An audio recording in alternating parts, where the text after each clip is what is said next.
Bueno, en este video entonces vamos a hablar, como dice claramente su título, de flujo magnético.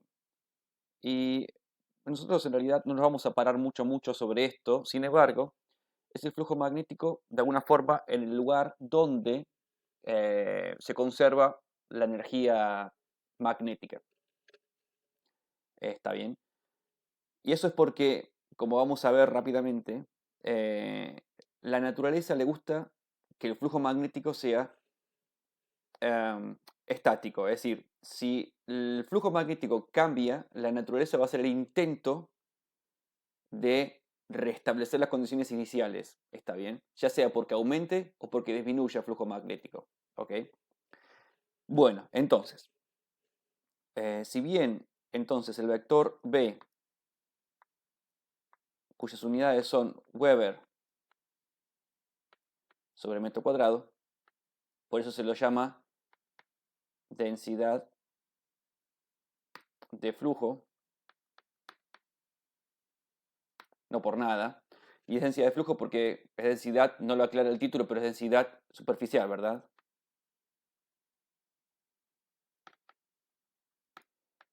Porque definitivamente las unidades son Weber sobre metro cuadrado. Entonces se define el flujo magnético, que se lo simboliza de esta forma, como esencialmente la integral es una función escalar, como la integral de superficie de B diferencial de superficie. ¿Está bien? Esto es como cuando uno quiere calcular la corriente y lo hace haciendo la integral de superficie del vector J. ¿Ok? Bien. Ustedes vieron que el vector B se lo puede calcular como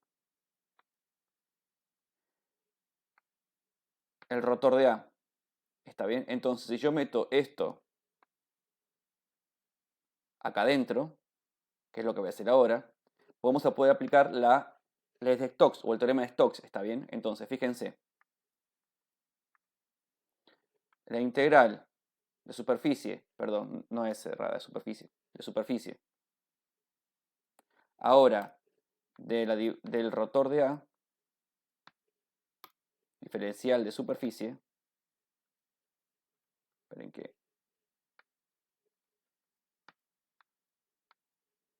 esto se convierte en una integral de camino cerrado de A diferencial de línea. Entonces, hay dos formas de calcular el flujo magnético. Una es integrando en una superficie abierta al vector B y otra forma es integrando en una línea al vector A. ¿Está bien? Simplemente partiendo de la relación que ustedes ya aprendieron con nosotros, que es que el vector B es igual al rotor del vector A. ¿Ok? Bueno, sigamos. Bueno, entonces, volvamos por un instante, me equivoqué de color, a las ecuaciones de Maxwell. La número 2, que dice que el rotor del campo eléctrico E es igual a menos la derivada respecto del tiempo del vector de inducción magnética B. Si yo esta expresión la escribo en su formato integral, claramente si yo estuviera en estática aquí pondría un 0, pero por el momento no lo voy a decir, no lo voy a estar diciendo, porque quiero llegar a un concepto importantísimo, que así que para demostrar o contar lo que ustedes supongo que ya más o menos deben saber, que es el funcionamiento, por ejemplo, de los motores. Entonces, si yo esto lo escribo en su formato integral, es decir, aplico la integral de superficie de los dos lados,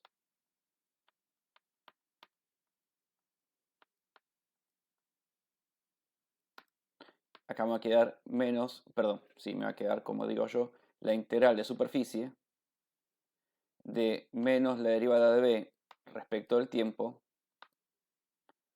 por diferencial de superficie. Entonces, por el teorema de Stokes, igual que hicimos en el slide anterior, esta se convierte en la integral de camino cerrado del vector E diferencial de línea. Ecuación que hemos utilizado para demostrar la conservación de la fuerza coulombiana, por ejemplo, o para demostrar el potencial electrostático, ¿sí? Así que todo esto ya es tiempo pasado. Y en este caso, fíjense que la derivada respecto del tiempo, en realidad es una variable a partir de la cual no estoy haciendo la integral, de modo que yo podría sacar la derivada para afuera. ¿Ok? Entonces simplemente voy a hacer eso. Voy a poner menos la derivada respecto del tiempo de la integral de superficie de B diferencial de superficie vectorial. Y esta es entonces la definición que nosotros dimos originalmente de flujo magnético. Entonces, esta es una de las expresiones o de los razonamientos más importantes que se hace a partir de la segunda ecuación de Maxwell. Por eso decimos que la tabla que nos dio Dios contiene todo el electromagnetismo, ¿sí? Porque ahora tenemos esto, fíjense, la integral de camino cerrado del campo eléctrico diferencial de línea es igual a menos la derivada respecto al tiempo. Lógicamente, insisto, no estamos en estática por un segundo. ¿Ok? Ahora bien, ustedes entonces están viendo que definitivamente, y igual estaba a la vista en esta expresión, si no estoy en estática, la integral de camino cerrado del campo eléctrico no da igual a cero. Y en esta expresión que está abajo estamos relacionando el campo eléctrico con el flujo magnético. Si la integral no es cerrada, entonces lo que yo estoy calculando es una diferencia de potencial. Es una FEM. Entonces, si ahora yo esta integral no la hago más cerrada, la hago desde un punto A hasta un punto B, lo que estoy obteniendo es una FEM, fuerza electromotriz. Y esto es lo que en definitiva se explica típicamente, que es el origen y el funcionamiento, por ejemplo, de los transformadores y en alguna medida también de los motores. ¿Ok? Ahora voy a intentar explicar, y esto es importantísimo, con la explicación que voy a dar a continuación, es un poco desde donde se agarró Einstein en su momento para empezar a pensar lo que en definitiva fue la teoría de la relatividad. La expresión entonces FEM igual a menos la derivada respecto del tiempo del flujo magnético, la cual le hemos deducido juntos de la segunda ecuación de Maxwell, ¿sí? Tiene implícito algo importantísimo. Este signo menos hace que la naturaleza funcione como funciona. Porque, ¿qué significa ese signo menos en términos prácticos? Si yo tuviera una espira,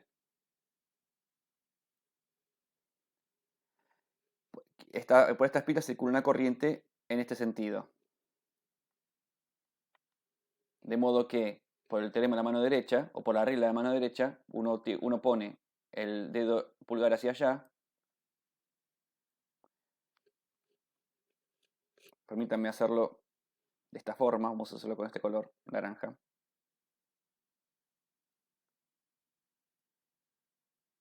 Y uno rodea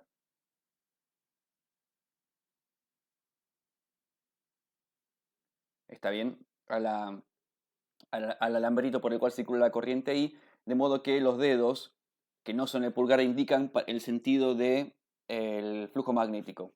En este caso es hacia arriba, en el sector interno de la espira, y hacia afuera, en el sentido externo de la espira. ¿Sí? Piensen que es así el flujo magnético. Entonces, del lado adentro, el flujo magnético punta para arriba, del lado afuera, las líneas de campo magnético son para abajo. ¿Ok? Este, vamos a hacer de cuenta, es el centro de la espira. Ahora bien, entonces, en estos términos, entonces, habrá líneas de campo de flujo magnético. Estoy haciéndolo mal, quiero hacerlo mejor. Quiero que quede claro que son las líneas que están por adentro de la espira.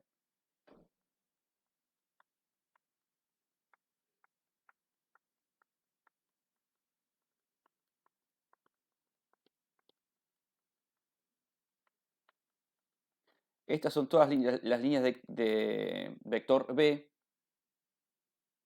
Está bien. Del lado dentro de la espira, producidas por la circulación de esta corriente I. Si yo agarro y realizo la integral en esta superficie,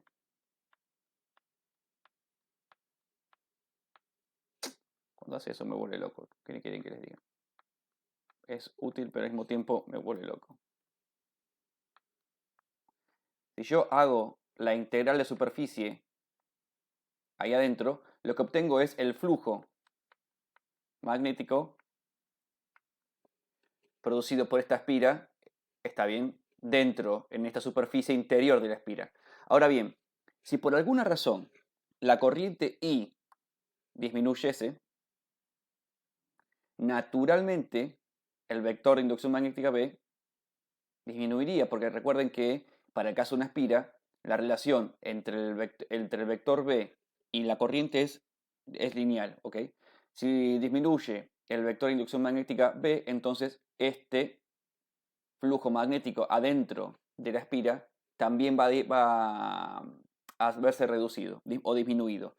Entonces, si eso ocurre, la naturaleza se opone o, digamos, no quiere que los flujos magnéticos sean modificados. El estado de menor energía es un flujo magnético constante, ¿está bien? Que no se perturbe en el tiempo. Entonces, cuando eso ocurre, entonces la naturaleza inventa la existencia de una FEM,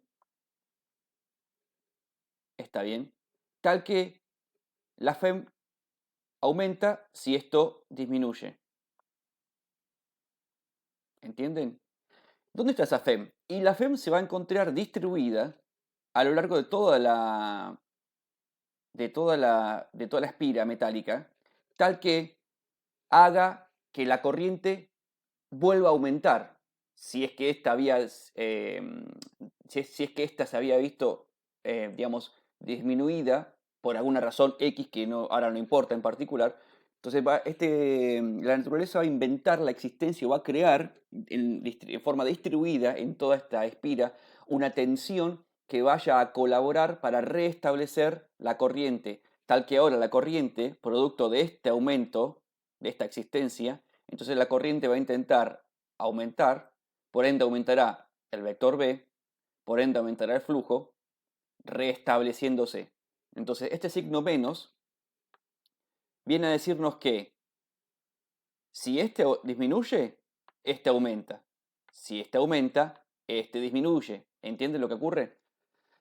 Y así es que entonces la naturaleza pretende lograr que el flujo magnético en esta superficie que acabamos de inventar para proponer una situación problemática o práctica se mantenga constante en el tiempo. Ahora, lógicamente, si uno hace un cambio de corriente tan fuerte, este cambio de corriente original, es tan pero tan fuerte, tan pero tan pero tan fuerte hacia abajo, esta disminución, entonces la naturaleza no es capaz de restablecer el flujo magnético. ¿Está bien? Lo importante es que, producto de este signo menos, si acaso nosotros, por ejemplo, en lugar de tener una espira cerrada como la del problema, lo que tenemos es una espira abierta, por ejemplo,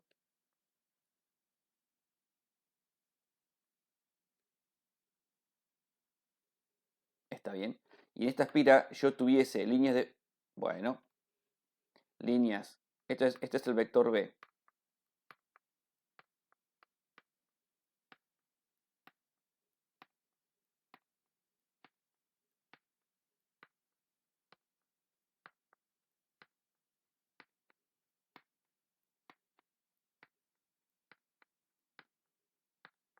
Perdón, la pérdida de tiempo.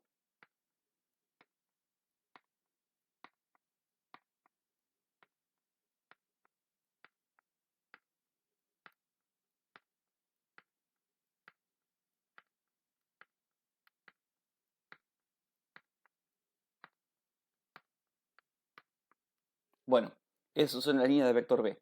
Entonces, si las líneas de vector B ya sea en intensidad y o en cantidad, discusión que vamos a dar a continuación. Se mantiene constante en el tiempo. En esta espira, que en realidad ahora se encuentra abierta, si uno tuviera la oportunidad de colocar aquí un tester,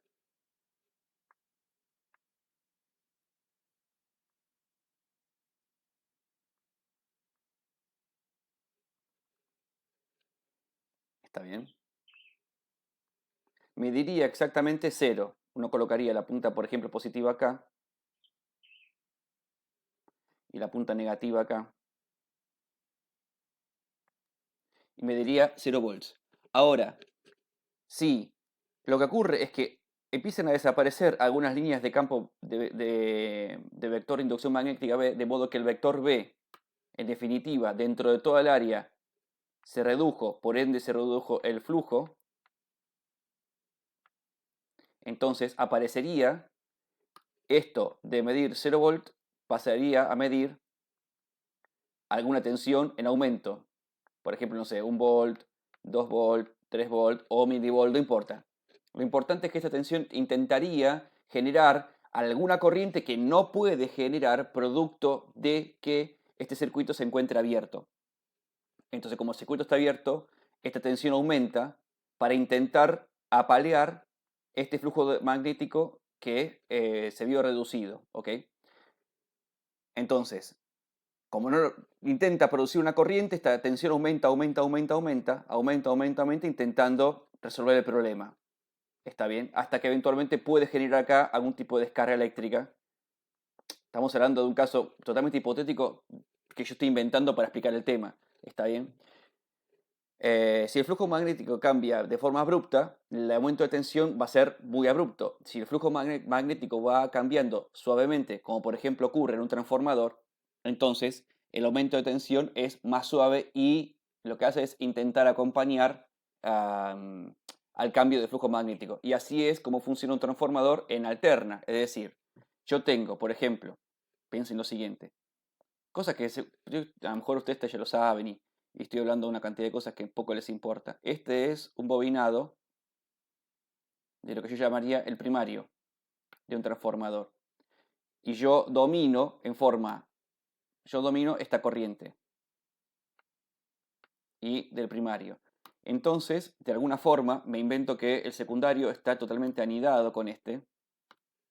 Vamos a hacerlo en verde. Y acá tenemos el secundario. Este es el secundario. El bobinado secundario. Las líneas de flujo magnético son las que están por acá adentro. Son así.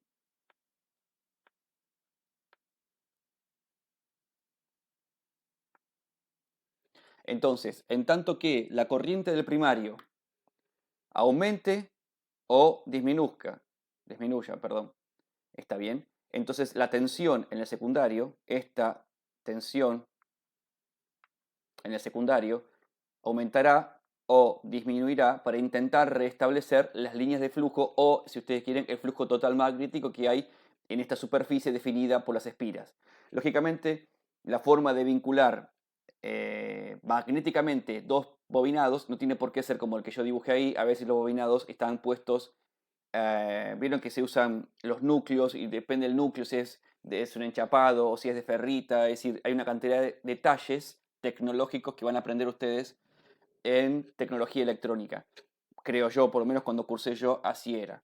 Pero en términos generales, dependerá, porque uno lo que hace con el núcleo es, que como el núcleo no tiene mu cero, justamente, tiene un mu distinto, es un material al cual le gusta, eh, digamos, magnetizarse. Entonces le gusta conducir al campo magnético en su interior, mucho más de lo que le puede gustar al aire en sí mismo. ¿Está bien? Si yo tuviera un núcleo de aire.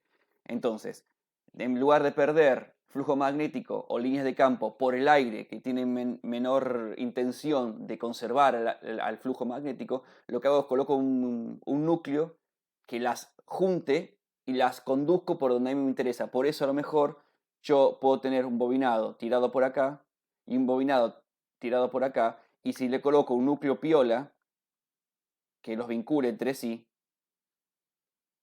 Entonces, a pesar de que originalmente las líneas de campo estas hubieran sido de esta manera, lo que yo estoy haciendo es que esencialmente casi todas las líneas de campo magnético que genera esta bobina primaria tiendan a verse guiadas por el núcleo, tal que el único dentro de todo el espacio existente que vea el cambio de flujo sea únicamente esta bobina. ¿Está bien? Bueno, pero en definitiva, lo importante, lo que yo quería transmitirles concretamente es que este signo menos hace que toda la naturaleza sea estable. Si no existiese ese signo menos, lo que ocurriría es que si el flujo magnético se reduce, entonces aparecería una FEM que ayudase a la reducción de ese flujo magnético, generándose una suerte de realimentación positiva que anularía el flujo magnético y lo invertiría incluso, porque no pierdan de vista que en definitiva este flujo magnético es creado por una corriente. Y si yo reduzco la corriente, va a haber un momento donde la corriente va a terminar quedando apuntando para el otro lado, circulando en el sentido contrario, está bien, aumentando en todo caso el flujo magnético al revés. Y eso es una ridiculez. O por el contrario, si ese signo menos no estuviese y el flujo aumentase, aparecería una FEM que intentaría seguir aumentando más el flujo magnético, de modo que tendríamos una fuente de energía inagotable. Y eso sabemos todos que en la naturaleza no existe. Entonces, insisto, el signo menos este hace que la naturaleza, o por lo menos pone de manifiesto, que la naturaleza no inventa energía, ¿está bien? Que si el flujo magnético tiende a cambiar, la naturaleza intenta que ese cambio desaparezca y restablecer el status quo, ¿entienden? De esa situación magnética. Bueno, habiendo dicho eso, simplemente quería hacer unos ejemplitos medio pavotes de cómo puede variar el flujo magnético en diferentes situaciones tecnológicas. Así que eso lo voy a hacer a continuación. Primero vamos a hacer un pequeño jueguito. Voy a decir que acá tenemos un imán permanente. Este es el norte.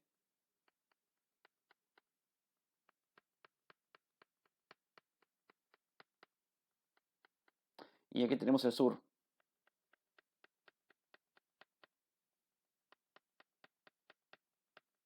de este imán. Por ende, las líneas de campo magnético son así.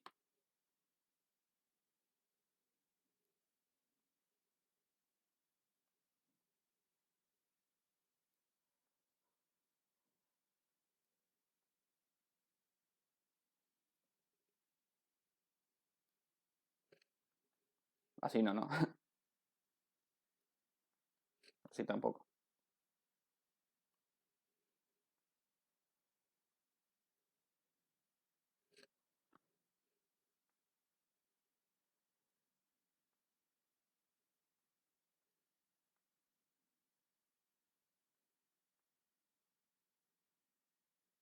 Bueno, ahí está. No hace falta hacer más.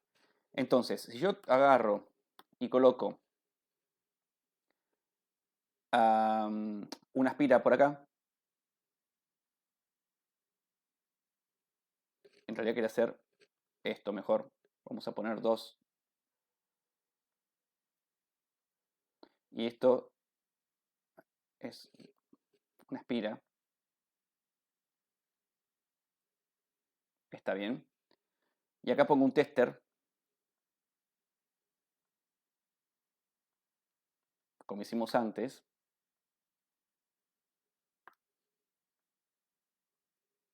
Entonces, la tensión que vaya a medir este tester,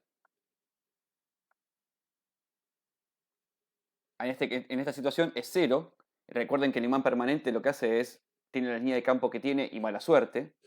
Lógicamente, la distribución de las líneas de campo cambiaría si hubiera algún tipo de material que le guste tener líneas de campo adentro, pero asumiendo que está todo ocurriendo en el aire, las líneas de campo son las que son y mala suerte. Entonces, si yo agarro a, a esta bobina y la comienzo a desplazar suavemente, fíjense que ya empezamos a cambiar el flujo magnético adentro del área de la bobina. Se dan cuenta que cada vez hay más cantidad de líneas de campo dentro de la bobina. Por ende, tendría que aparecer algún tipo de FEM entre los extremos de esta espira que está abierta para intentar contrarrestar este aumento del flujo magnético. Cuanto más me acerco yo al imán, mayor sería la FEM. Si yo ahora empiezo a alejarme, la FEM tendría que empezar a reducirse. ¿Está bien? Ahora bien, eso ocurre si yo muevo a la bobina, a la espira, perdón, respecto del imán. Pero ¿qué puede pasar? ¿Qué dijo Einstein en su momento? Y aquí empezó un poco el tema de la relatividad que les comentaba recién. ¿Qué tal si yo en lugar de mover la bobina respecto al imán, lo que agarro es la bobina la dejo fija y agarro el imán y lo acerco a la bobina? Entonces se detecta que en realidad, casualmente, en el tester, también en este caso, y al mismo ritmo que antes, aumenta la FEM inducida en la bobina para intentar contrarrestar este campo magnético que en realidad no se puede contrarrestar porque como la corriente no puede circular, no termina de aparecer un flujo magnético que contrarreste al aumento del que produce el imán permanente para que el flujo total magnético en el área definida por la bobina fuera eh, estable. ¿Está bien? Entonces, en estos términos es que Einstein prueba y trabaja en su momento con la relatividad. Recuerden que la relatividad está asociada esencialmente a qué sistema se mueve respecto de cuál, ¿está bien? Y las, las teorías relativistas lo que verifican es que justamente sin importar qué sistema de referencia se mueva respecto de cuál otro sistema de referencia, los efectos son los mismos, sin importar cuál sistema yo entienda que se mueva respecto de cuál. Si yo muevo la espira respecto del imán o el imán respecto a la espira. Es decir, si este sistema que está acá es el que tiene una velocidad, perdón, hice un eje de coordenadas demasiado feo. Si este sistema de coordenadas es el que tiene una velocidad del tester respecto de este sistema de coordenadas, o es este el que tiene velocidad, velocidad del imán. Un movimiento respecto de este que está quieto. ¿Entienden? Entonces, así es que se piensa y se plantea la relatividad, y así fue que Einstein en su momento comienza todo su trabajo que habrán estudiado, que irán a estudiar después en física electrónica, que es lo que lo hacen actualmente. O si no sé si le cambiaron el nombre, no sé. ¿Está bien? Así que, bueno, eso me parecía necesario comentárselo. Ahora sí, también quería aprovechar para entonces charlar sobre qué formas hay de variar el flujo magnético y qué es lo que ocurre cuando eso pasa. Entonces, por ejemplo, yo puedo tener eventualmente sí, está bien. Pasa que dibujar lleva un montón de tiempo. Tendré que cortar el video, pero bueno.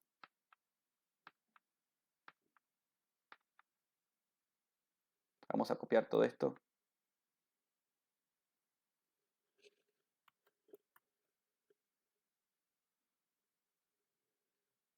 Va a ser esta cosa y nunca sé qué pasa. Ahí está. Bueno.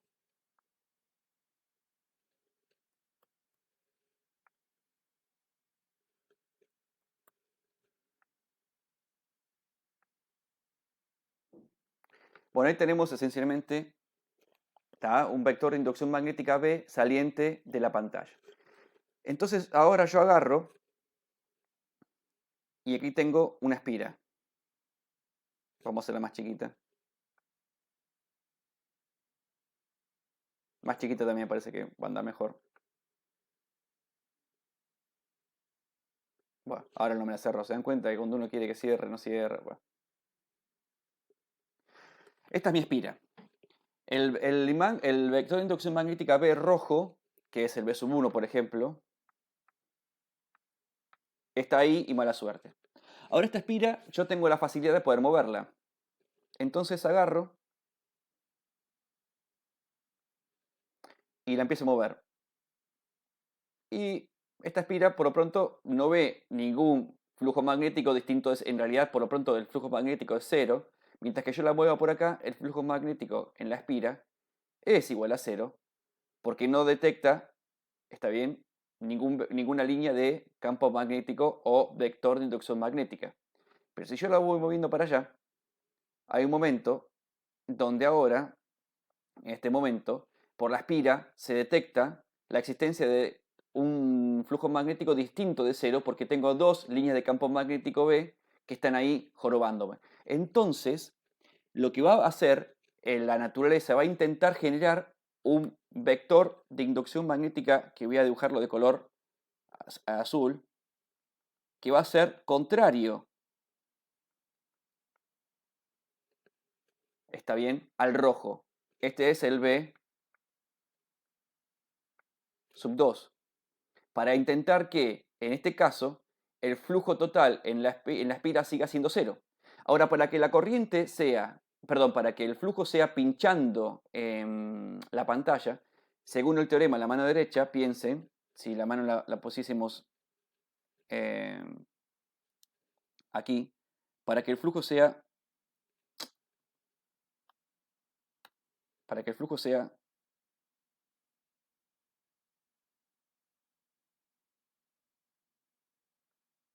pinchando el pizarrón, a la pantalla, perdón. Está bien que es lo que indican los dedos de la mano. La corriente tiene que girar en este sentido, que es lo que indica el dedo pequeño de la mano derecha que dibujé ahí en la pantalla. ¿Está bien? Si yo ahora moviese aún más la espira hacia allá, para que la corriente circulase en ese sentido, tendría que aparecer una FEM distribuida que colabore a que eso pase. Para que eso ocurra, la FEM tiene que estar casualmente puesta de esta manera. Por ejemplo, si fuera una pila, aparecería una pila así, que estaría colaborando a que la corriente circule de esta manera. Esta es la FEM que se induce en forma distribuida en toda la espira verde para que aparezca el vector de inducción magnética celeste que vaya a intentar contrarrestar a las dos líneas de campo del vector B rojo, B sub 1 rojo, que entraron dentro del área de esta espira, está bien, y modificaron la estabilidad de la naturaleza.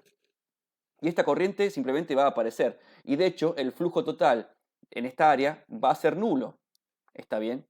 Entonces, si yo lo que agarro y en lugar de mover y dejar quieta la espira, lo que agarro es la muevo. Ahora voy a agarrar cualquier cantidad de cosas, entonces no sé qué voy a mover.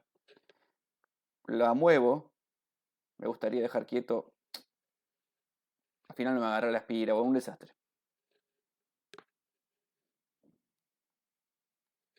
No, no quiero borrar eso. Bueno, nada, si yo muevo la espira hacia adentro y hacia afuera, hacia adentro y hacia afuera, esta corriente va a empezar a ser oscilante, está bien, y va a ir siguiendo el ritmo, está bien, para intentar anular o aumentar la cantidad de líneas de flujo en uno u otro sentido para que el flujo total dentro del área definido por la espira se mantenga estable en el tiempo.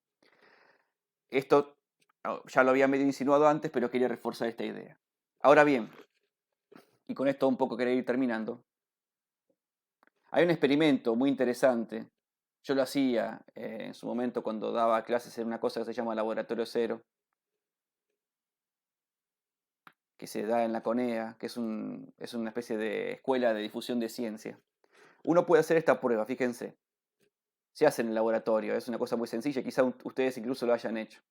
Uno pone un sistema eléctrico así.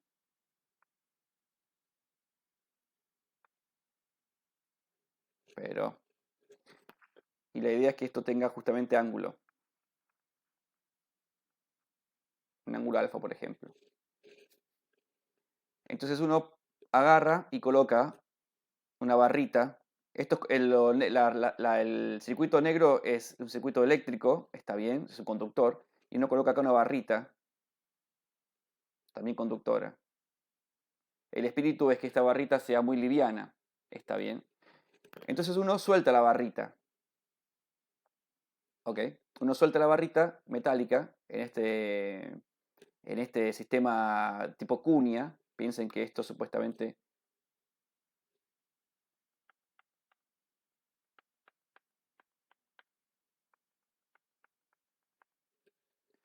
Entonces, lo que ocurre es que si yo tengo, abajo le coloco un imán muy poderoso, o le puedo colocar un imán arriba, no sé, un imán poderoso,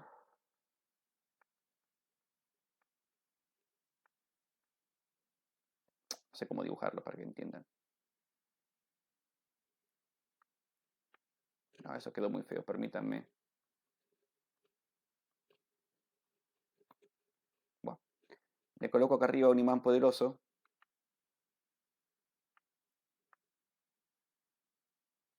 que genere líneas de campo, está bien, hacia abajo. Pueden ser entrantes o salientes, no preocupa, está bien, eso no es un problema. Entonces, lo que va a ocurrir, esto puede ser el norte o el sur del imán poderoso, no me preocupa, tampoco. Sencillamente la idea es que sea grande y poderoso tal que la distribución de líneas en toda esta área sea esencialmente homogénea, porque si no es homogénea, entonces el problema es un poco más complicado de considerar. De todas formas, hacer la matemática de esto es un poco un problema, es complicado, y en este momento tampoco me interesa hacerlo. Pero uno lo que hacía era... eh, soltaba la barrita, entonces ahora voy a borrar las líneas de campo para que no estorben el dibujo, pero piensen que siguen estando.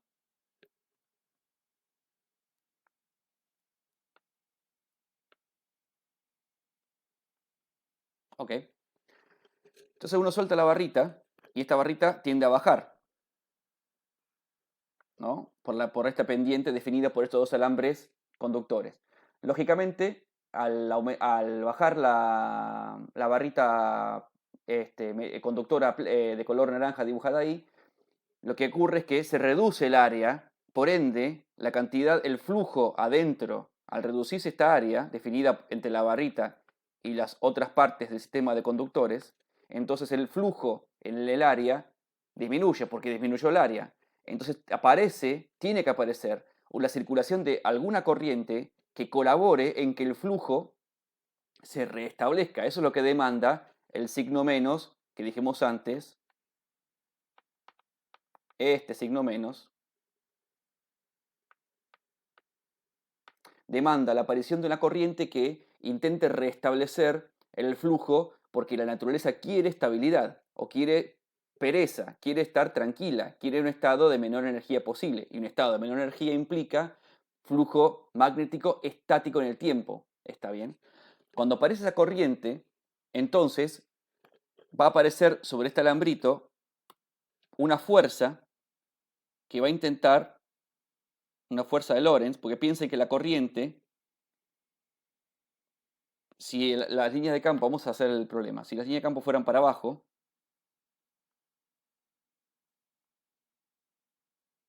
estas líneas de campo del imán de arriba fueran para abajo, porque de hecho, porque ese es el norte, está bien. El imán puede estar puesto abajo, lo más probable es que cuando uno monta el experimento, el imán lo coloca abajo naturalmente, ¿ok?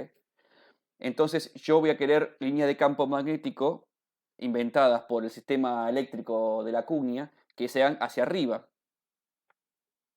para mantener, no, perdón, como se va a estar reduciendo el área, entonces yo voy a querer aumentar la cantidad de líneas de flujo, así que van a ser hacia abajo, para que el flujo total en el área nueva siga siendo igual que el flujo que había antes cuando el área era más grande. Entonces yo tengo que aumentar la cantidad de líneas de campo magnético acá adentro. Si las líneas de campo magnético son hacia abajo, entonces la corriente tiene que estar circulando en este sentido que voy a indicar, según el teorema, perdón, la regla de la mano derecha, la corriente tiene que estar circulando así.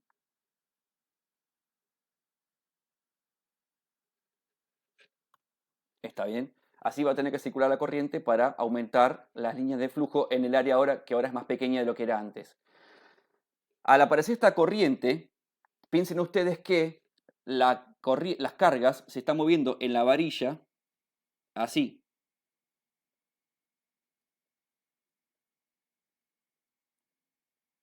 En la varilla hay cargas que se están moviendo en este sentido, pero son electrones, o sea que van en el sentido contrario, ¿entienden?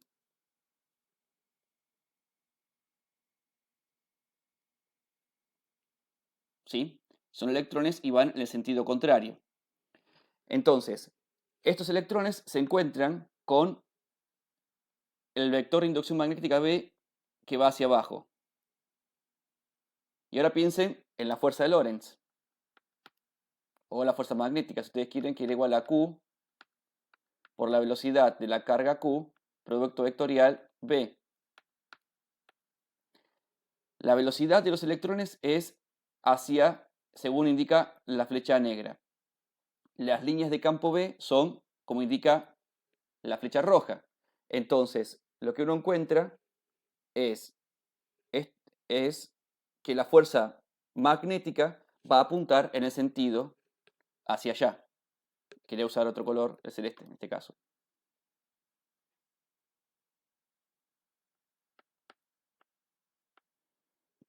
Haciendo que la varillita, en lugar de seguir bajando, tienda a subir.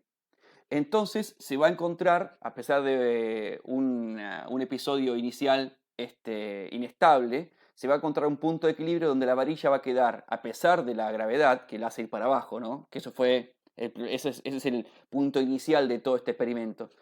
Va a encontrarse contrarrestada o estabilizada por la fuerza magnética que se genera producto de la circulación de una corriente naranja para restablecer el flujo magnético. Está bien inventando estas líneas verdes porque el área total a partir de la cual estoy calculando o estudiando el flujo magnético se redujo porque la varillita se fue yendo para abajo.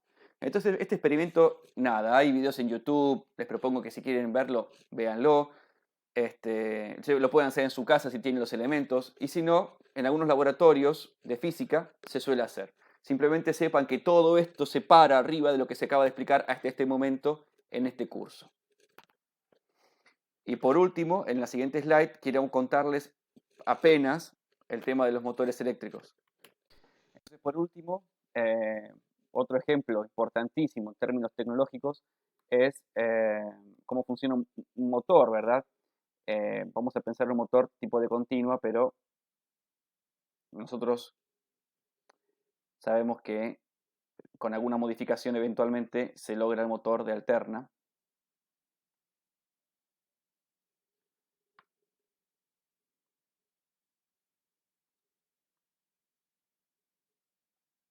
Acá estoy intentando hacer el dibujo de los polos magnéticos.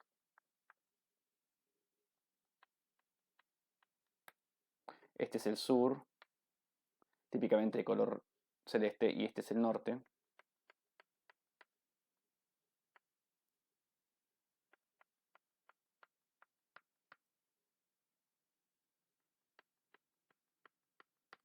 Los hice como si estuvieran hecho un círculo en el medio adrede, porque lo que uno hace es, esto es un imán permanente, y uno coloca acá, pasa que el grosor, vamos a ver si le puedo cambiar momentáneamente el grosor a esto, porque si no me va a quedar prolijito.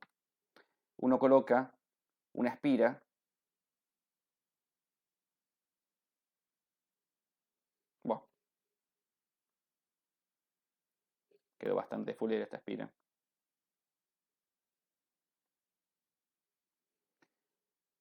Asociada a un eje, que se cierra el circuito asociado a un eje. Entonces, las líneas de campo magnético son, según voy a indicar ahora con el color violeta,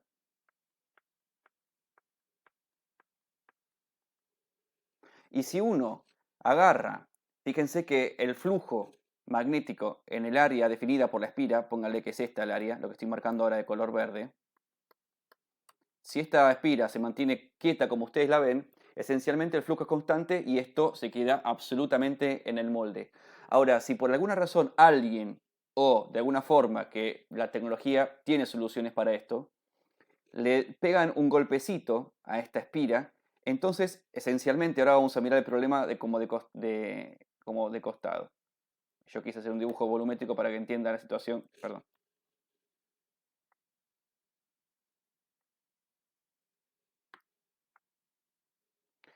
La espira originalmente, el área de la espira está definida, es así. Estamos mirando el problema esencialmente desde acá, ahora.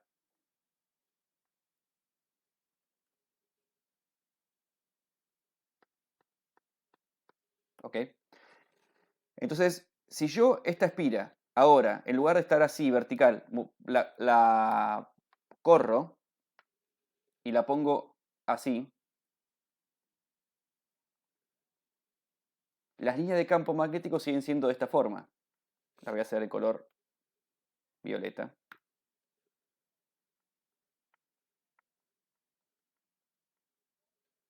Entonces el flujo magnético cambió dentro de esta área, ¿entiende? Porque el área cambió, ¿está bien? Entonces va a aparecer una corriente que va a intentar magnificar, restablecer el flujo magnético. Piense que las líneas de campo son hacia allá.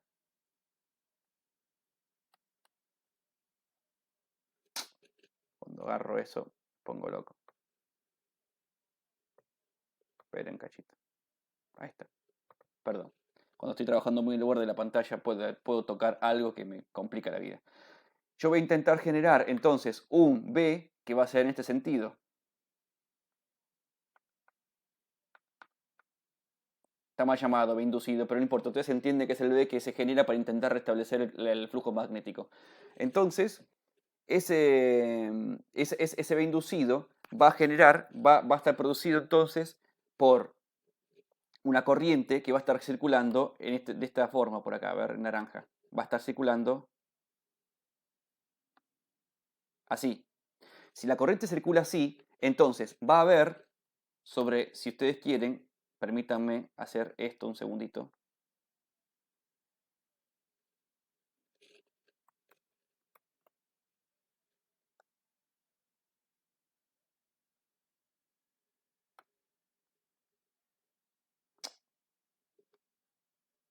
Ya va, todo a su tiempo. Ahí está, ahora sí. Voy a borrar por un segundo. Y ahora voy a marcar un corte digamos, como si estuviera mirando esta parte y esta parte. No toda esta varilla, que es lo que intentaba mostrar antes, que era esta varilla que está acá atrás. ¿Está bien? O algo así, que era para mostrar el área. Entonces, lo que ocurre es que la corriente va a ser, por ejemplo, en este caso, aquí la corriente va a ser entrante.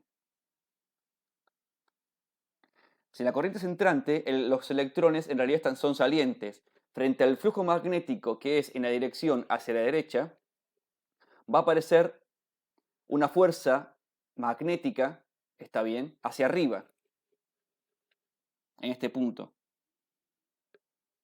Va a aparecer aquí una fuerza magnética hacia arriba. En el caso de abajo aparece una fuerza magnética exactamente al revés, hacia abajo. La misma fuerza magnética porque el nivel de la corriente es el mismo en toda la espira esa que está ahí. Lo que tendría que insinuar es que estos puntos no son cualquiera, sino que pertenecen a al mismo sistema espira. ¿Okay? Esto va a intentar hacer que la espira vuelva a su posición anterior. ¿Está bien? Ahora bien, si cuando intenta restablecerse, pues esto va a estar girando respecto de un punto central, este es el eje de la espira. ¿Está bien? Cuando la espira quiera volver al estado anterior, va a aparecer que de vuelta el flujo va a tener cierta inercia, porque el sistema mecánico tiene inercia, entonces va a ocurrir que esta espira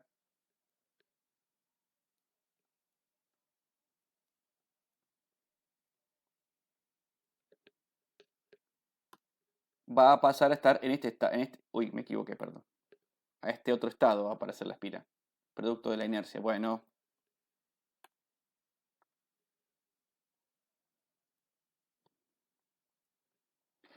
y en este caso de vuelta ocurre que que el flujo magnético eh, fue reducido, ¿cómo es? Se redujo, ¿sí? Entonces va a volver a aparecer la misma fuerza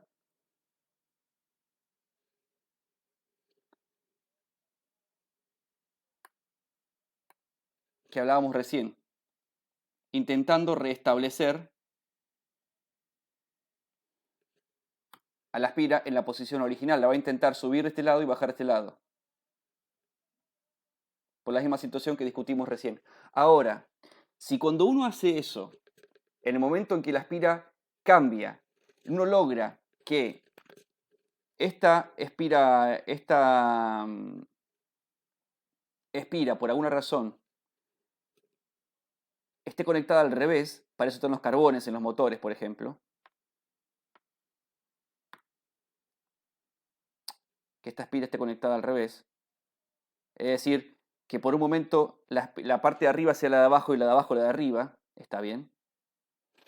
Entonces, aquí estarían los carbones de la espira.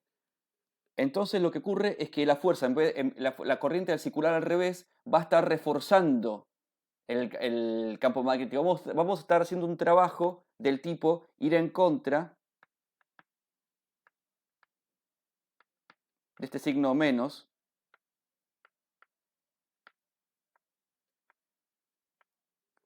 Vamos a estar haciendo algo que va a estar yendo en contra de este signo menos por un instante.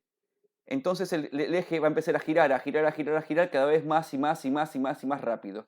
Lo que va a ocurrir es que no vamos a alcanzar una velocidad infinita porque esencialmente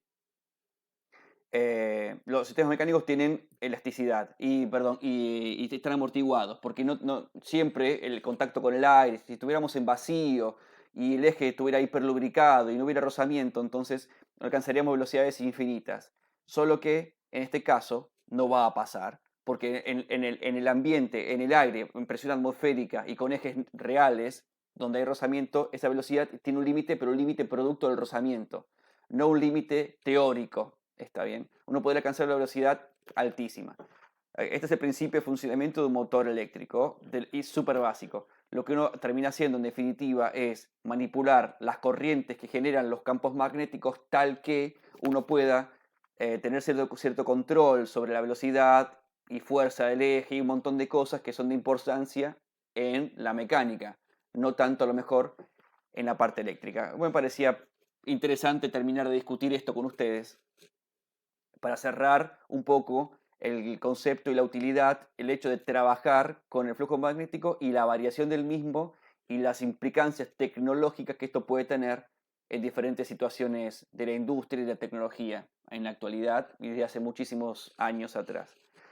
A continuación entonces, inductancia.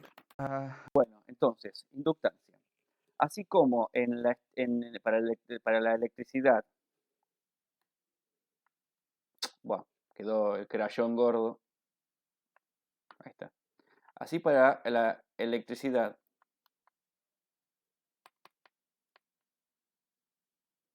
uno definía la capacidad como derivada de la carga respecto de la tensión, es decir, uno lo que cuantificaba era qué cambio de tensión en un sistema generaba tal cambio de carga acumulada en el mismo. Bueno, en este caso, para el magnetismo,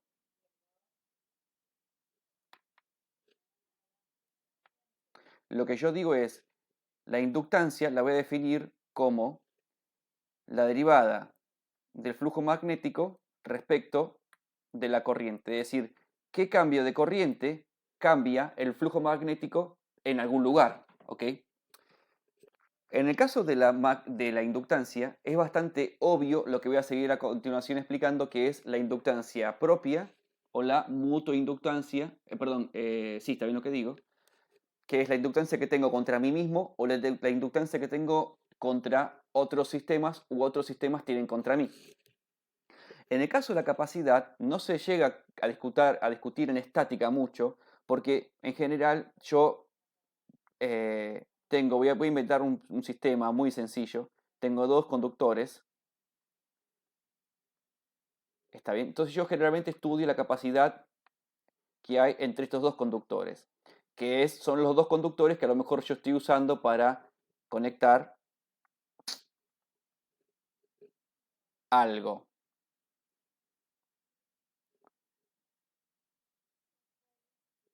Pero si a lo mejor existiese acá otro conductor, el cual estuviese, no sé, conectado a otra batería,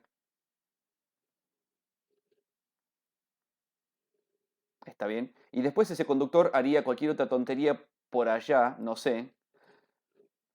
En electricidad casi nunca llegamos a trabajar, por lo menos no en el curso de medios de enlace, porque le queda como desenganchado esto en particular, si bien igual después trabajamos con líneas de transmisión donde la capacidad es algo muy sensible para nosotros, no llegamos a estudiar con estructuras la capacidad cruzada que hay o parásita que hay entre estos dos conductores, o entre este conductor y este conductor.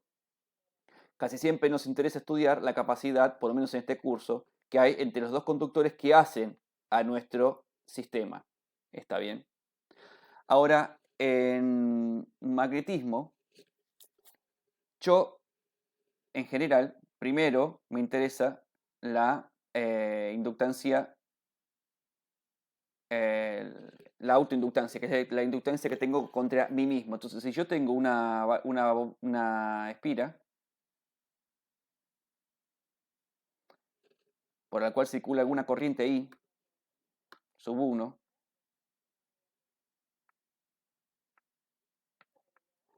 esto estará generando algún tipo de flujo magnético, algún tipo de vector de inducción magnética por acá adentro. Por ende, respecto de esta área, existe algún tipo de flujo. Este es el flujo. Yo tengo, a ver, tengo la corriente I sub 1 y tengo el flujo sub 1, que es el flujo que se genera producto de la corriente I sub 1 en esta espira. Entonces, si yo hago la derivada del flujo sub 1 respecto de la corriente I sub 1, lo que yo tengo es la autoinductancia, que es lo que se identifica como la L, que es la autoinductancia.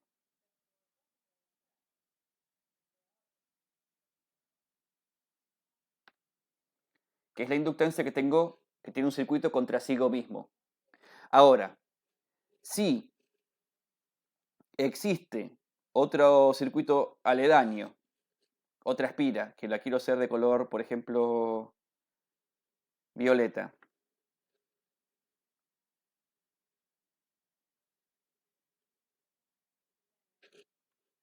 Está bien, por la cual circula una corriente I sub 2.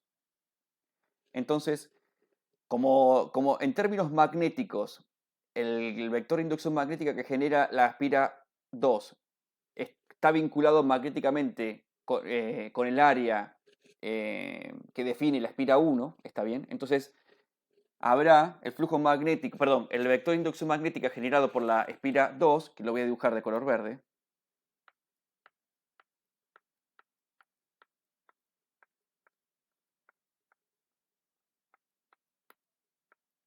Este es el B generado por aspira 2, en tanto que el rojo era el B generado por aspira 1.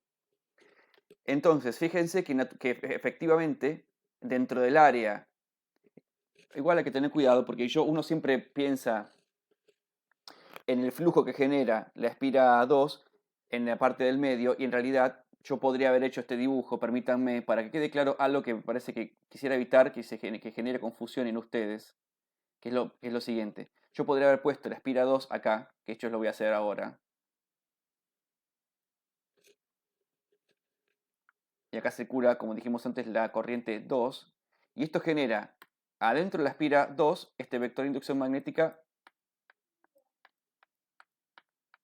B sub 2.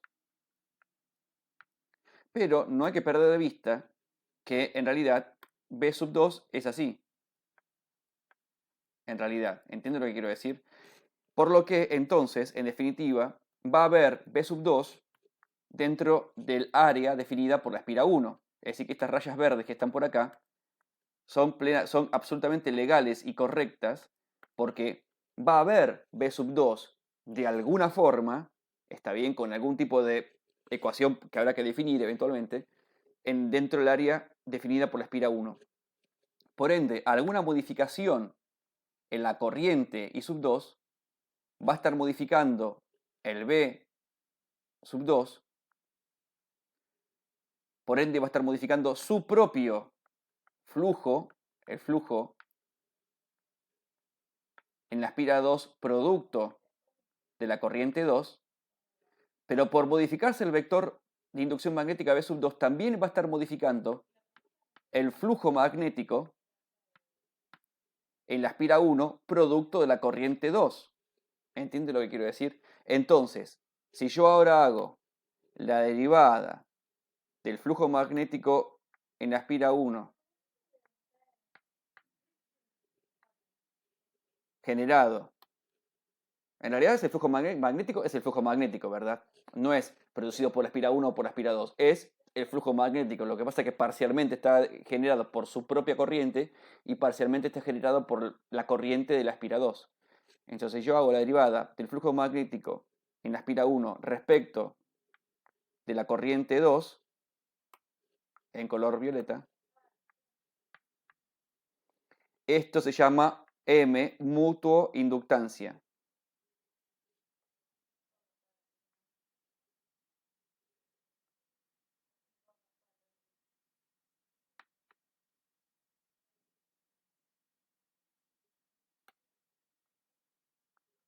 En contraste con autoinductancia. Es decir, la mutuoinductancia es cómo me afecta a mí el cambio de corriente en otro circuito, o sea, cómo afecta, perdón, a mi flujo magnético el cambio de corriente en otro circuito que no soy yo mismo. ¿Está bien? Esa es la mutuoinductancia.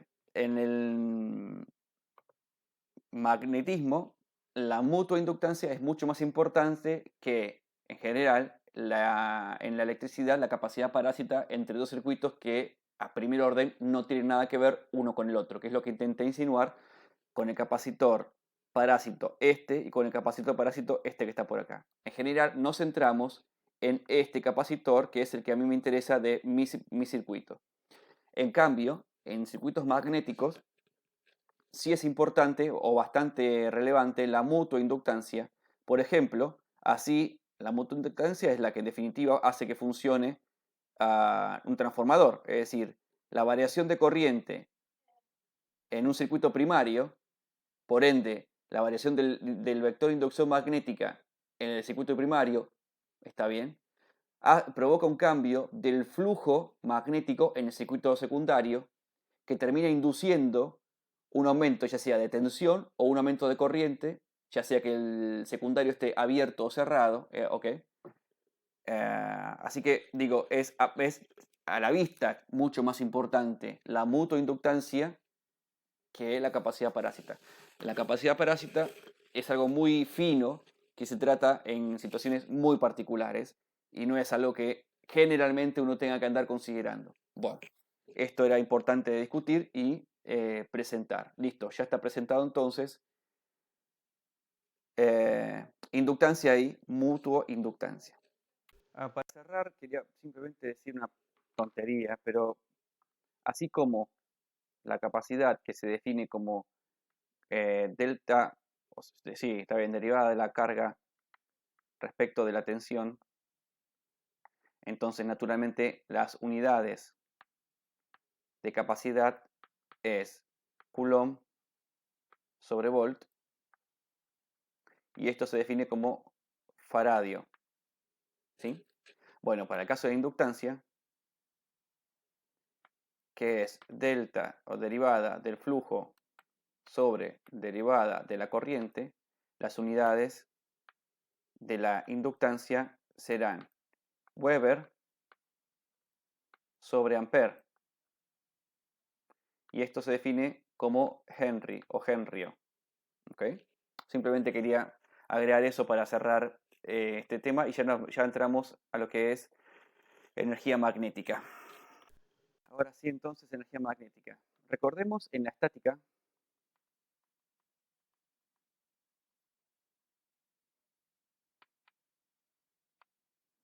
nosotros habíamos planteado una situación de este tipo para hablar de energía electrostática.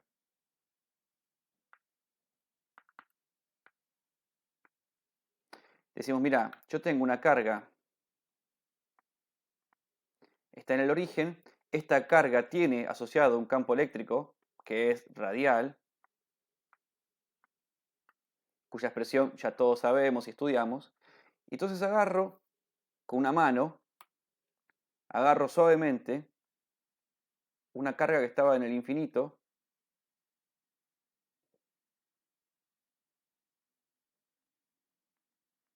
¿está bien? Y suavemente la voy llevando por algún camino y la coloco en algún lugar. Por ejemplo, la voy a colocar acá, ¿entienden lo que digo? La agarro, está muy lejos, y la voy llevando suavemente por algún camino,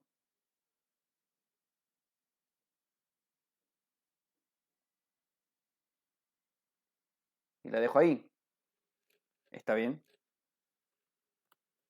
Entonces después agarra otra carga, esta carga ya la dejé acá. Después agarro yo esta otra carga, que estaba también en el infinito, la traigo por otro camino distinto que va por allá, muy despacio para seguir estando en condiciones estáticas, y la dejo acá. Y así hago colocando tantas caras como yo quiera. Entonces, ustedes tienen que pensar que hay una especie de resorte que une a todas las cargas del mundo contra todas las cargas del mundo, que cuanto más lejos está un resorte, perdón, una carga de la otra, el resorte está lo más relajado posible. Pero cuando yo empiezo a juntarlo, las cargas, el resorte se empieza a compactar, ¿entienden? Y cuanto más cargas pongo una al lado de la otra, más energía tengo potencial conservada dentro del resorte que está cada vez más compactado. Y esencialmente de eso se trataba la energía electrostática, la energía que voy consiguiendo producto de juntar cargas del mismo signo naturalmente, unas con otras. Cuanto más juntas están y si son del mismo signo, tengo mucha energía, mucha fuerza potencial para poder hacer algún trabajo eventualmente. Bueno, y el trabajo que se hizo fue largo y tedioso para desarrollar todo lo que fue la energía electrostática. Ahora, en el caso de la magnetostática, ahora,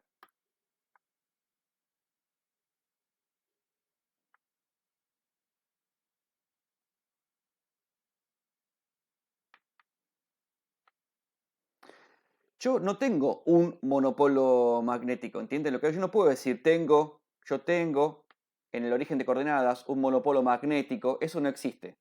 Porque sí existe el monopolo eléctrico, que es la carga, pero el monopolo magnético no existe. Así que estamos jodidos. Entonces yo tengo que ver qué otra forma me invento para poder disponer o considerar algo que luzca como un monopolo. Bueno, lo más parecido al monopolo que se puede proponer es una espira muy pequeña.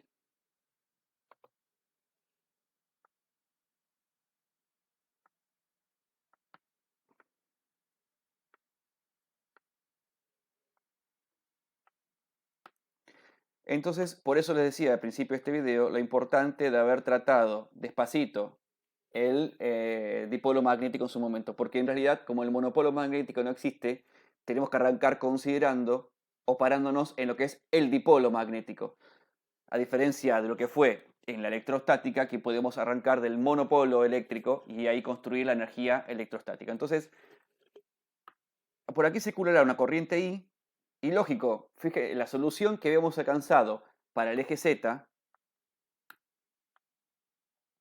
de poco me sirve, porque si yo lo que estoy intentando proponer es que traiga una carga del infinito, si bien puedo decir, bueno, está en el infinito respecto del eje Z, lo que a mí me importa es que está en el infinito respecto del origen de coordenadas, que puede ser acá, puede ser acá, acá, es decir, en puntos lejanos que no necesariamente tiene que estar orientado según el eje Z.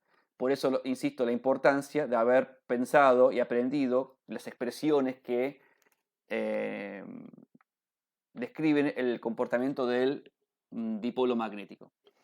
Ahora bien, a hacer este trabajo diciendo, porque en realidad, ¿cómo hago para aumentar la corriente? Y entonces tengo que decir, mira, viene una mano como la que habíamos dejado recién,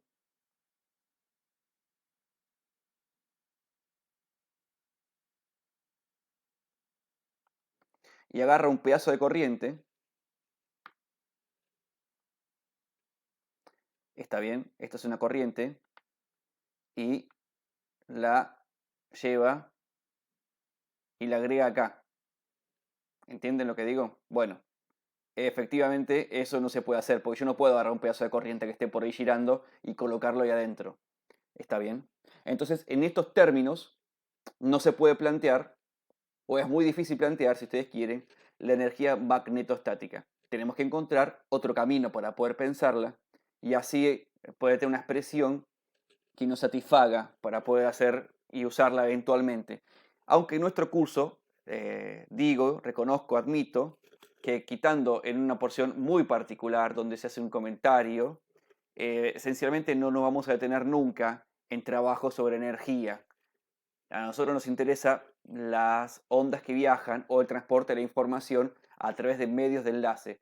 Entonces, la energía en particular no va a ser algo central en nuestro curso, pero sí es importante considerarla, ponerla de manifiesto y contar qué es lo que pasa con las ecuaciones de Maxwell cuando hablamos de energía, en este caso magnetostática. Perdonen que haya un segundo para atrás porque me di cuenta que ahora lo voy a usar esto. Simplemente quería hacer esta modificación, que no está mal lo que había hecho antes, sino que Weber es volt por segundo. Entonces quedaría volt segundo sobre ampere, de modo que esto quedaría ohm por segundo es igual a Henry. ¿Está bien? En el caso de... Y por otro lado, porque esto es lo que después algún día ustedes seguramente, si es que no lo están haciendo ya, van a estar calculando taos, o sea, tiempos para estructuras tanque, capacitor, resistencia, inductor. Entonces, fíjense que si ustedes tienen un resistor y una inductancia, haciendo la inductancia sobre la resistencia, obtienen el tau de ese sistema. Y si yo hago algo parecido con la capacidad, recuerden que Coulomb, o yo Coulomb, lo puedo escribir como, vamos a hacer esto, porque si no voy a hacer yo las cosas mal y me voy a equivocar, quiero evitarlo. La corriente, o sea, ampere, era igual a Coulomb sobre segundo. Por ende, puedo reemplazar Coulomb por ampere por segundo. Entonces, la capacidad, la unidad de la capacidad, la puedo escribir como ampere segundo sobre volt. ¿Entienden? Entonces, ampere sobre volt queda ohm, o sea, segundo sobre ohm es igual a Faraday. Y esto también lo van a usar ustedes para hallar el tau de decaimiento o de carga de un capacitor con un resistor en serie. Van a estar multiplicando ustedes la capacidad por la resistencia en serie de ese capacitor y van a tener entonces ahí el tiempo de carga o descarga de ese capacitor. Me parecía interesante ponerlo de manifiesto en este slide, ya que lo habíamos estado tratando. Ahora sí, y sin... Entonces, como intentaba insinuar, la metodología anteriormente descrita no se va a poder implementar. Y vamos a arrancar por proponer algo. ¿Está bien? Tipo galerazo, como típico de este docente que es puro galerazo, que no se justifica nada. Entonces, vamos a preguntarnos qué significa o qué nos entrega como resultado el producto de estos dos vectores. Para poder entender qué es lo que esto nos representa, necesitamos hacer el estudio de las unidades de estos dos vectores. ¿Ok? Entonces, las unidades de estos vectores serán la unidad del vector j por la unidad del vector a.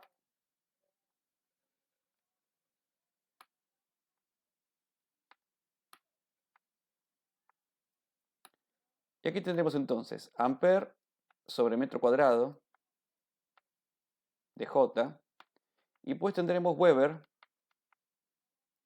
sobre metro. ¿sí? Bueno, recuerden que Weber es, vamos a hacer un paso más, amperes sobre metro cuadrado. Y aquí entonces tendremos volt por segundo sobre metro. Entonces nos quedará watt por segundo sobre metro cúbico. Watt segundo es joule. Por lo que entonces descubrimos que el producto entre J y A nos da una densidad volumétrica de energía. Por lo que, si yo lo que quiero hacer es conocer la energía, tendré que hacer la integral de volumen de este producto. Ahora, atención con lo que voy a comentar ahora. Uno podría decir, che, ¿y por qué no haces el producto vectorial en lugar del producto escalar entre A y B, entre J y A, perdón? Entonces, es una pregunta válida. Y atención con lo siguiente. El producto escalar de A por B, dos vectores genéricos, nos da, esto no es módulo, directamente el producto escalar da un escalar. Esto es A por B por el coseno de alfa, que es el ángulo que entre los dos describen. El producto vectorial de A por B, genéricos, el módulo de eso da A módulo de B por el seno de alfa, el ángulo que entre los dos describen. Quiere decir que si los ángulos son colineales, el ángulo es igual a 0, si son dos vectores colineales.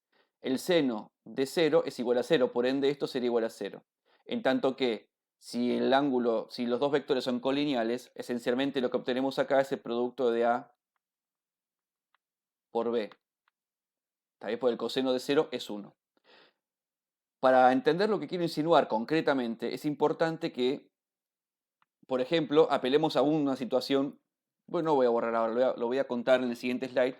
Vamos a presentar un caso particular que es el que le da sentido a la discusión que estamos dando, que es el caso particular que desarrollamos en el video anterior, que es el dipolo magnético, ¿ok?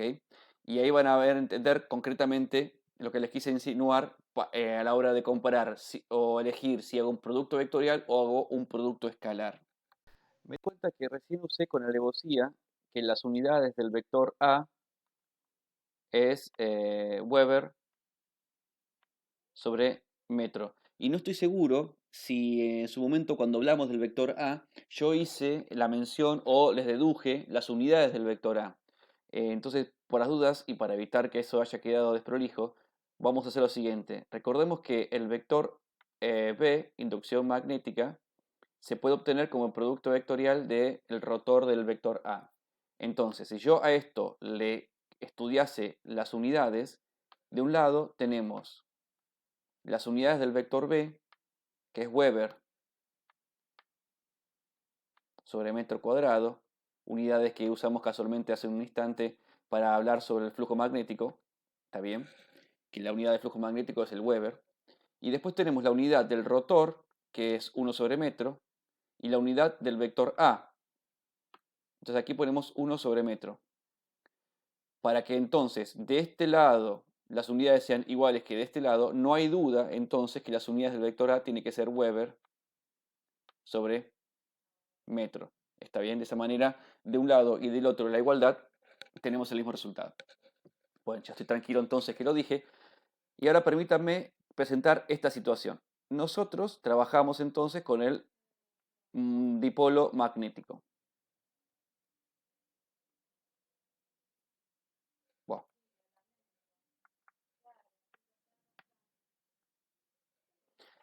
Y decíamos que había un anillo. ¿Está bien? De radio A. A este problema, trabajando después de mucho esfuerzo matemático y de un par de aproximaciones, todos llegamos a la conclusión de que el vector A en algún punto lejano, está bien, de esta estructurita, nos daba esencialmente mu0 por I sobre 2 por 1 sobre módulo de R al cuadrado por B cuadrado por el seno de tita, ¿está bien? Y versor, o también phi versor, fue lo que nos propusimos. Ahora bien, entonces el versor del vector A en algún punto de todo de este volumen en el cual está ubicado este anillito es el que ustedes ven ahí. Ahora bien, ¿y J?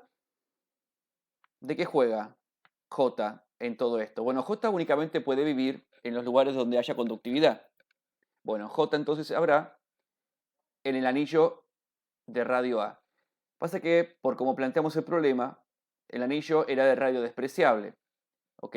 Eran puntos consecutivos que formaban el anillo de radio A. Lo concreto es que en realidad este tiene, en realidad, debería tener, por lo pronto, algún tipo de sección, ¿sí? Entonces,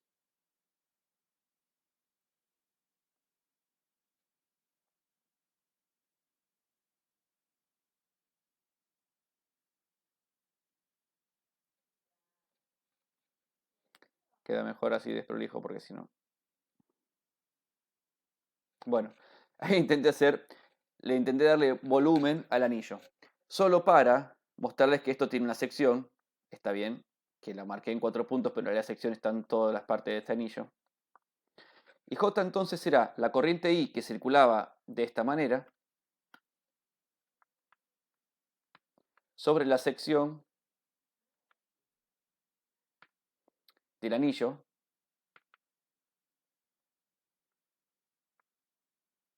¿Qué versor? I, phi versor, porque el versor normal a la superficie, está bien, a la sección, perdón, del anillo, es en cualquier cosa phi versor. Así que, entonces, fíjense que si yo hiciera el producto de J por A, si hubiera elegido producto vectorial en lugar de producto escalar, como los dos vectores son colineales, esto hubiera dado 0, indicando que no hay densidad volumétrica de energía. ¿Ok? Entonces digo, estoy justificando con un ejemplo concreto la necesidad y lo imperioso de que esto sea un producto del tipo escalar, para que esto dé distinto de 0 eventualmente. ¿Está bien? Ahí está. Bueno, me quedo tranquilo de haber mostrado y dado un ejemplo para justificar y o comprender entre todos el porqué de una u otra opción. Ahora sí, vamos a trabajar un poco y vamos a ver cómo podemos calcular entonces la energía magnetostática con esta expresión que mostramos recién, que era de J producto escalar A. Entonces diremos que la energía magnética, la magnetostática es la integral de volumen de J, bueno,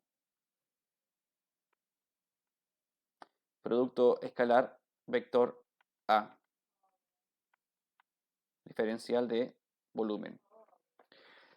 Bueno, hasta acá todo bien y no parece ninguna cosa extravagante. Lo que voy a tener que hacer es una cantidad de reemplazos para que esto se pueda llevar a algo más útil y poder hacer un caso particular, ¿está bien? Que es el dipolo magnético en este caso. Entonces, fíjense, tenemos la cuarta ecuación de Maxwell, que dice así, que el rotor de H es igual a J más dd a dt. En estática, aquí aparece un 0, por lo que entonces yo puedo reemplazar J por el rotor de H. Y eso es lo que voy a hacer. Entonces haré esto, integral de volumen de rotor de H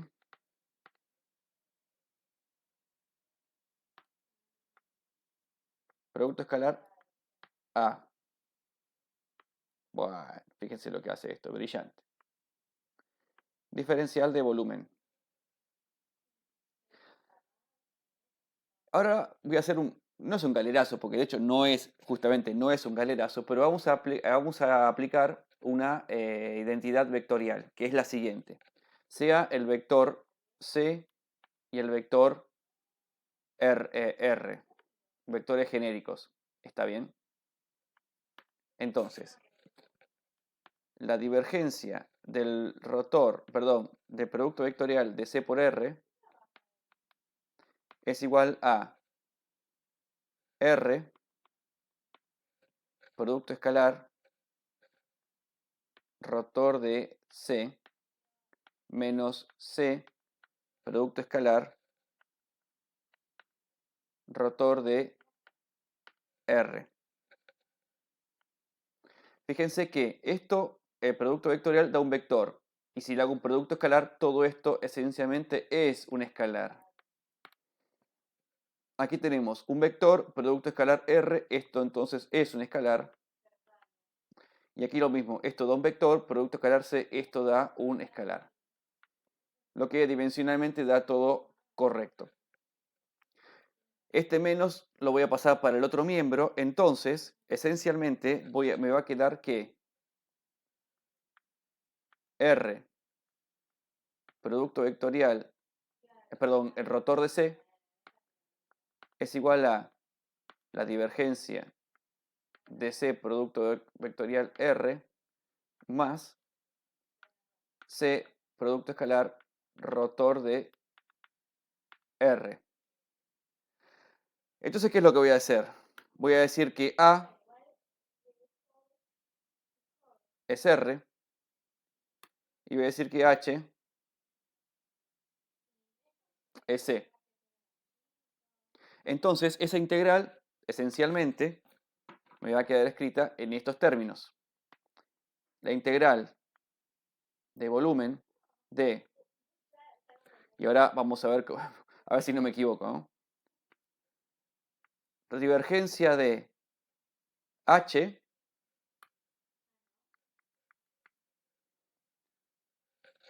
producto vectorial A. Esperen que voy a usar los colores que están ahí insinuados. H en celeste. Producto vectorial A en violeta.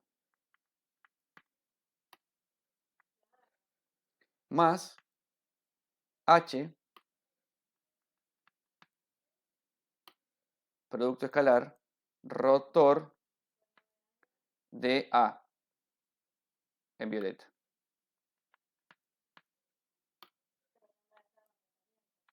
Todo esto diferencial de volumen. Ahora bien, ustedes saben que el rotor de A es igual a B. Entonces, esto que está acá lo voy a reemplazar por B. ¿Está bien? Y me van a quedar entonces dos términos, una integral, perdón, distribuida en dos términos distintos. Así que vamos a ver cómo trabajamos con cada uno de ellos. Ahí está entonces un poco ordenado. Distribuimos esto como corresponde. Me queda la integral de volumen de la divergencia de H producto vectorial A más, perdón, diferencial de volumen más la integral de volumen de H producto escalar B diferencial de volumen.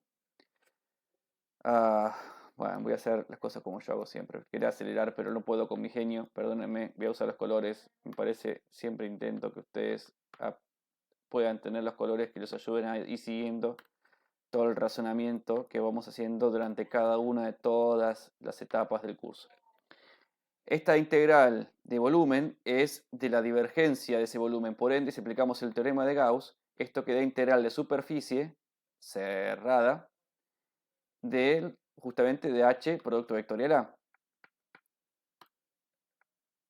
Diferencial de superficie vector. Ponemos acá A más la integral de volumen de h diferencial, producto escalar, perdón, B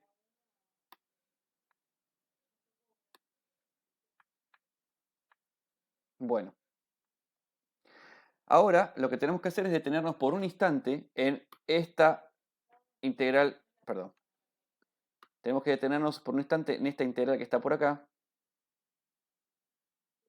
porque va a terminar desapareciendo esta integral, se va a hacer igual a 0, pero tengo que mostrar por qué ese es igual a 0, y eso implica justamente traer de nuestros recuerdos, del video anterior por ejemplo, la expresión del potencial vectorial A del dipolo magnético y la expresión del vector de inducción magnética, ¿sí? B, de la misma solución. Y ver qué ocurre cuando uno hace H por A por diferencia de superficie. A ver en qué términos queda eso expresado. Y eso es lo que vamos a hacer entonces a continuación.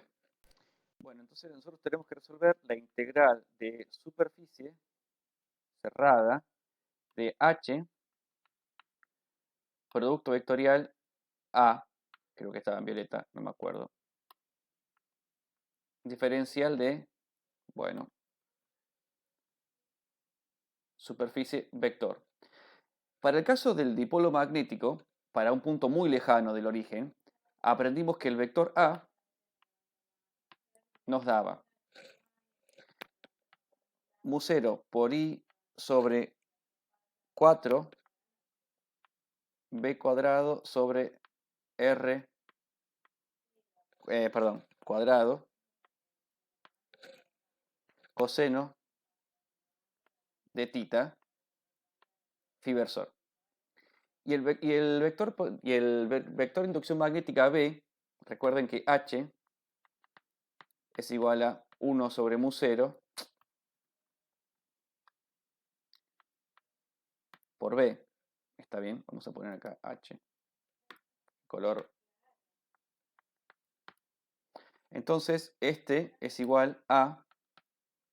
Y ahora obviamente me recontra macheteando porque no me lo acuerdo. Lo que va a desaparecer es el mu0, pero esencialmente esto queda 1 sobre 2.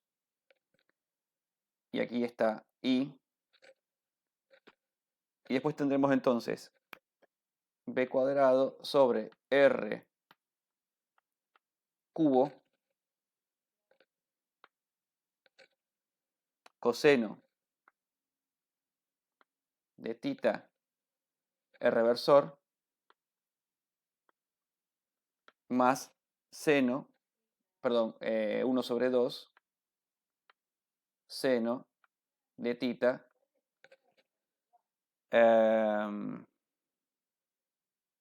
phi versor, tita versor, perdón.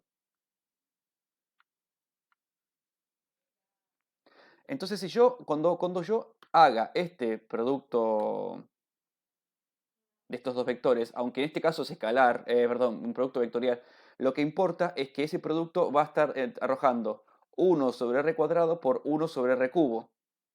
¿Está bien? Es decir, ese producto va a estar arrojando aproximadamente 1 sobre r cubo. Ahora bien, el diferencial de superficie, si la superficie es esférica, recuerden que estábamos trabajando en coordenadas esféricas antes, esto da, o esto es, r por diferencial de tita por r seno de tita diferencial de phi r versor. Lo que da entonces un r cuadrado por acá. Entonces, ahora cuando yo esto le multiplique el r cuadrado de diferencial de superficie, esencialmente, acá me equivoqué, esto es r a la quinta, hubiera quedado ahí, porque es r cuadrado por r al cubo, esto es r a la quinta. Cuando yo esto lo multiplique por r cuadrado, este va a matar a este 5 y va a dejar acá un 3. Esencialmente esto me va a estar dando 1 sobre R al cubo. ¿Qué ocurre con eso? Tienen que pensar ustedes que nosotros estamos intentando traer energía, o traer, en este caso, corriente, como yo les comenté antes, igual que decíamos en el caso de la electrostática, desde el infinito hasta el punto donde se encuentra nuestra espira, que es en el origen de coordenadas. Quiere decir entonces que la superficie va a ser inmensamente grande. La superficie que yo voy a elegir para rodear a todo este volumen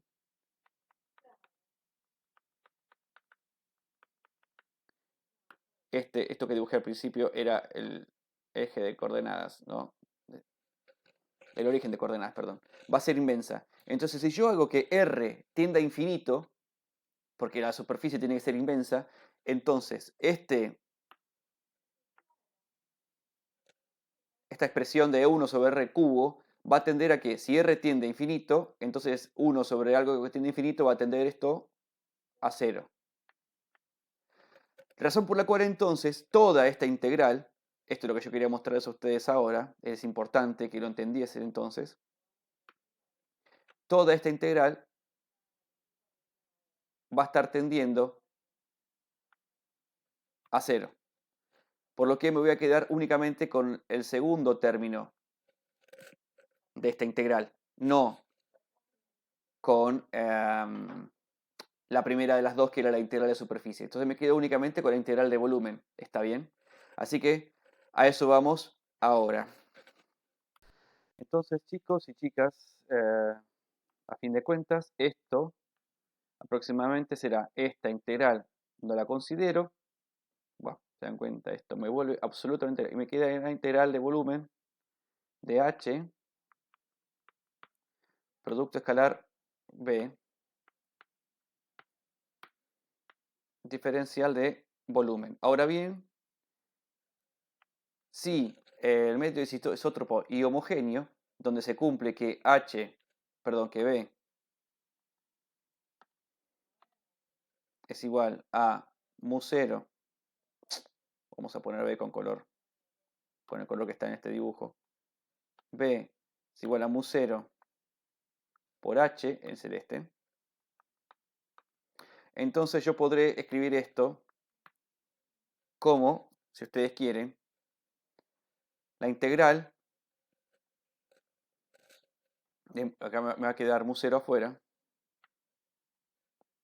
la integral de volumen de la norma de b al cuadrado, diferencial de volumen. Y esta es entonces la expresión, está bien, de la energía magnetostática.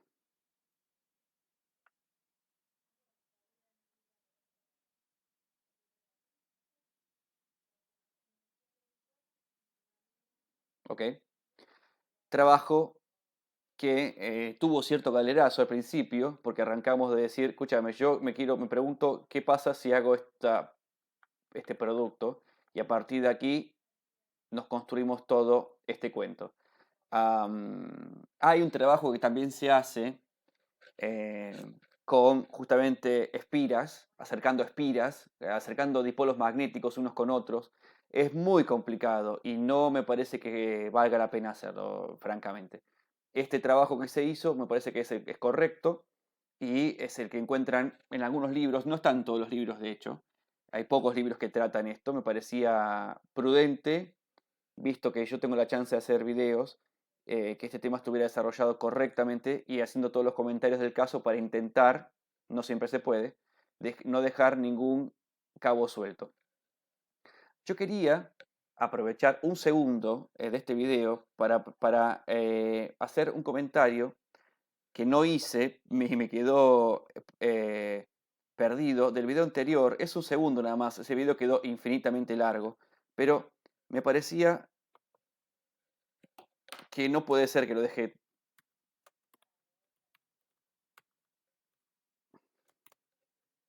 No me gusta, no puedo convivir con dejar las cosas sin hablar. Recuerden ustedes que en el dipolo magnético, y lo aprovecho en este video porque en realidad en el video de energía también hablamos del dipolo magnético, apenas un poco, pero lo hablamos. Este es el eje X, el eje Y y el eje Z. Ponemos entonces acá la espira de radio A. Entonces, cuando nosotros hallamos el vector potencial magnético sobre el eje Z, esto, si yo no me equivoco, nos dio, esperen que no tengo ahora justo a mano, acá está. Esto nos dio así, mu0 por la corriente sobre 2 a cuadrado sobre r cubo. Perdón, esta es la expresión que vale para el dipolo magnético. Me estaba macheteando mal. El apunte que tengo en el costado mío.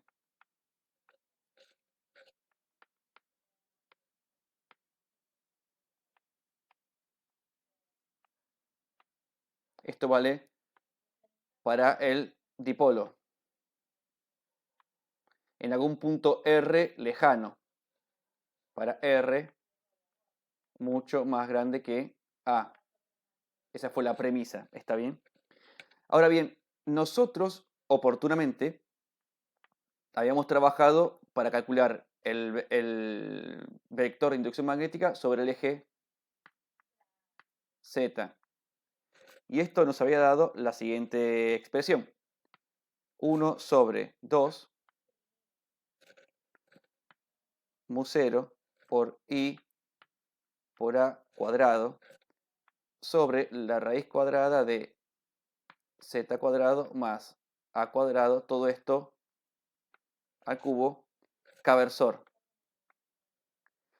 Entonces, si yo quiero escribir el dipolo magnético, ¿está bien? La expresión de arriba, para el eje Z, lo que tengo que hacer es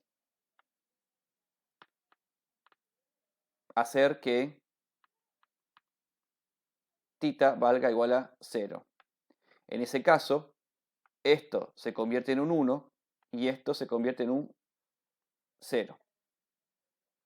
Porque lo que la expresión se reduce a mu0 por I por A cuadrado sobre R cubo por un 2 por acá, R reversor. Esto es lo que vale para el caso particular de estar intentando descubrir cuánto vale el vector de inducción magnética para el dipolo magnético sobre el eje Z. Ahora, para intentar homologar las dos expresiones, lo que le tengo que pedir a la expresión de abajo es que a esta expresión le tengo que pedir que Z sea mucho más grande que A, que esto es lo que indica esa expresión de arriba, que fue la premisa a partir de la cual construimos todo lo referente al dipolo magnético. Si esto es cierto, entonces Z cuadrado es mucho más grande que A cuadrado. Entonces, Z cuadrado más A cuadrado aproximadamente es igual a Z cuadrado. Si a esto le saco la raíz y a esto le saco la raíz, esencialmente esto me da aproximadamente módulo de Z. Y si yo a esto le coloco el cubo, ahí me aparece un cubo. Por ende, esta expresión, cuando yo la hago valer para Z mucho más grande que A, se aproxima a 1 sobre 2 mu0 por I por A cuadrado sobre módulo de Z al cubo. Y me queda K-versor. R-versor es un versor que apunta desde el origen de coordenadas hacia afuera en forma radial. Así que R-versor sobre el eje Z es exactamente igual a K-versor. Entonces lo que intenté mostrarles a ustedes es que el trabajo que se realizó, está bien, para la arandela, perdón, para el anillo que es por el cual circula la corriente I en este sentido, habiendo trabajado solo sobre el eje Z, es la misma solución que se alcanza para el dipolo magnético para un punto muy, muy, muy lejano. ¿Está bien? Sobre el eje Z. Fíjense que la solución es exactamente la misma. Digo, en este sentido, lo que intento mostrarles a ustedes es que todo cierra. Todo, absolutamente todo cierra, o intento yo mostrarles que todo cierra, no dejando, en general, si puedo, cabos sueltos. ¿Ok? Y por último, voy a aprovechar este video, así ya termino con la magnetostática por completo, y ustedes se pueden ir a tomar un cafecito. Les quiero mostrar simplemente unos gráficos de medios materiales y su comportamiento frente a los campos magnéticos, que es un gráfico que voy a robar de un apunte y les voy a indicar la fuente del apunte a continuación. Por último, entonces, quería mostrar simplemente un dibujo que robé del link que ustedes van ahí abajo, ¿ok? Donde se muestra el comportamiento de los materiales frente al campo magnético. Ustedes vieron que en el caso del los campos del campo eléctrico, lo que podía ocurrir es que un material se polarizara más o se polarizara menos. Y en la medición del nivel de polarización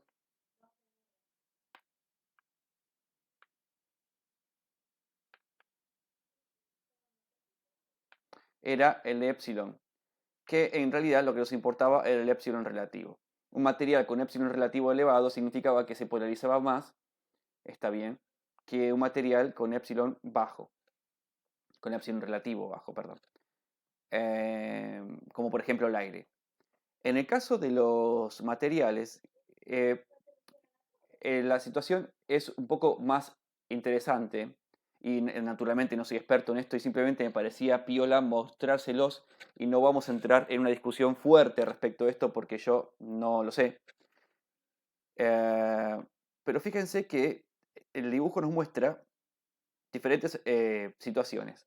La situación donde el material no detecta, perdón, no se magnetiza, a ver, primero. Así como el epsilon relativo mide la polarización del material,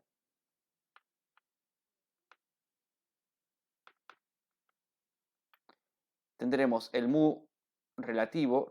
Recuerden que mu de un material es igual al mu relativo por mu cero. Lo que ocurría es que los epsilon relativos eran siempre mayores o iguales que 1. Entonces el epsilon de un material siempre es mayor, está bien, o igual que el epsilon cero.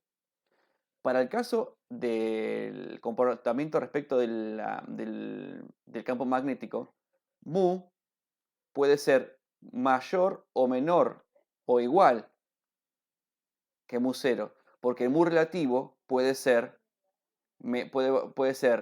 mayor o menor que, puede ir de 0 hasta 1 o de 1 para arriba, ¿entienden lo que digo? Por eso se describen diferentes situaciones de comportamiento de los materiales. El comportamiento del antiferromagnético es un comportamiento donde el material no se magnetiza para nada, ve pasar las líneas de campo magnético y simplemente no le importa para nada.